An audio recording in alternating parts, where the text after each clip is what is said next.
everybody, back in the grow room. I will explain the title of the video and show you what I mean by a host tomato and the international growing of it toward the end of the video, rather than have to skip and do it in 2 or 3 different locations. My peppers are ready to have their first pruning, and I had a request from somebody last time to show what I mean and how you go about doing that. Well, it's quite simple. This is one of the larger ones, but I think most of them are ready, whether they're this tall or not. This is an espelette. But all you do is take out the center growing crown here at the very top. I can actually see tiny little blossom buds there starting, just with a small pair of scissors. And what that will do is cause each one of these leaf nodes here, where the leaves have come out, to send up another little branch, and you'll get a much bushier plant. If they continue to grow taller under lights, you can prune each one of those back and end up with a bushier seedling as well. But that keeps them down to a manageable height and also produces more branches. So that's all I was talking about when I said I was going to be pruning them. I think the last time when I mentioned the peppers that Kevin Bradley sent me seed for, I think I only really named the Aleppo, and that is the Aleppo. They're getting to the point now where they must be transplanted into individual pots, so I'll do that later today. The other 2 varieties, one's called Matchbox and one is called Wink Yellow, W-E-N-K. Wink's Yellow, I guess, apostrophe S. I haven't tried any of these peppers before. I'm quite anxious to see what they're like, but all 3 pots of them are like this. They've got their true leaves now, so they will be potted up into individual pots later today. I've lost count of how many haircuts the onions have had. They just had another one. I keep showing you after I've knocked them over. I just take the taller ones and snip the ends off of them, and I seem to do that constantly anyway. I walk by every once in a while and find one that I've missed. There's one right down in there that I've missed, and snip it back. But they seem to require a snip back about once a week, and they are growing nicely. Some of them, you can see that one down in here or not, one of the better ones. It's getting quite thick at the base.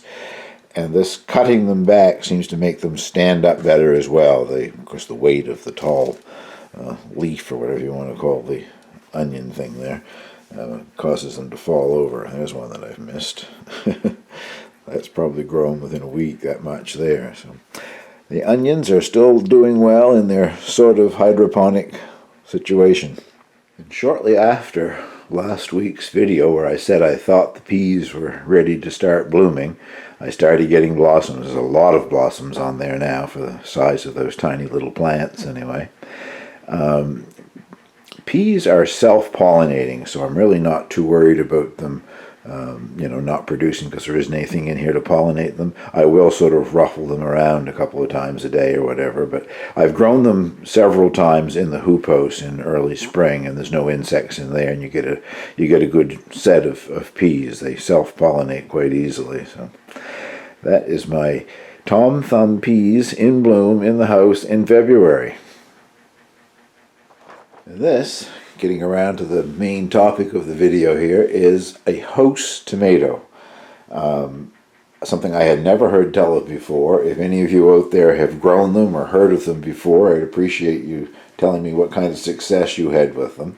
I bought the seed from Annapolis Seeds, AnnapolisSeeds.com, if you want to go have a look at them on there. It's a small seed company here in Atlantic Canada. And they only sell heirloom and open pollinated seeds, non-GMO and all that great stuff, so I always get a few seeds from them every year. But this is a new introduction for them this year, and their write-up calls it a rare and special variety that we are excited to be offering. We get many inquiries at the Halifax market from urban growers who want to grow tomatoes but only have window space. Finally, a tomato for you. Our friend and market helper, Gene Stotland, tracked down this rare variety. Small but prolific plants reach about 24 inches They grow best in pots near warm and sunny windows, small slicer-sized tomatoes with tasty bright red fruit. They really do produce well entirely indoors. That's how our seeds were grown.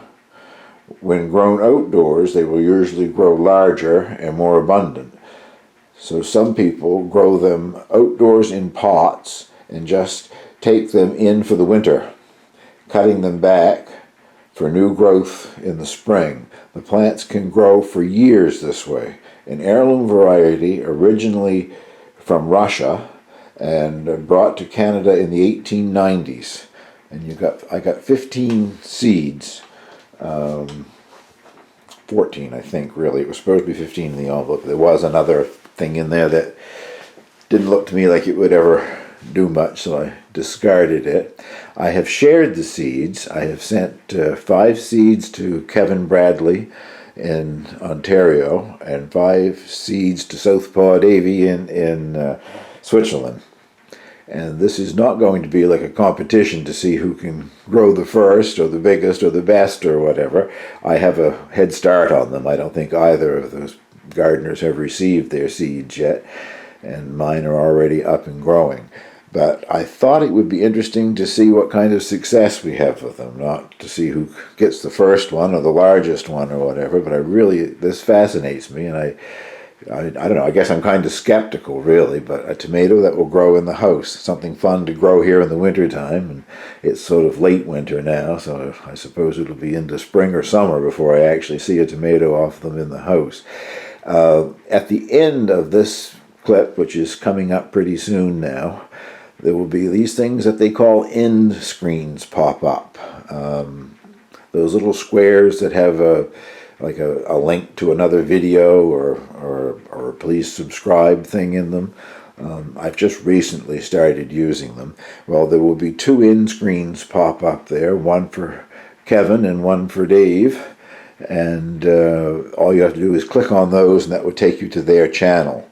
Eventually they will be hopefully getting theirs up and growing as well, and I just thought it might be interesting if we keep a track on them, how they're doing in all 3 houses, 2 in Canada and 1 in Switzerland. So that sort of concludes this little video, and about now you should already have seen on the screen, I guess, those end screens. And if you aren't already subscribed to Dave and Kevin, I suggest you click and subscribe to them, not only for this contest, but they both are good gardeners and put up very interesting videos, and I'm sure they would appreciate your support.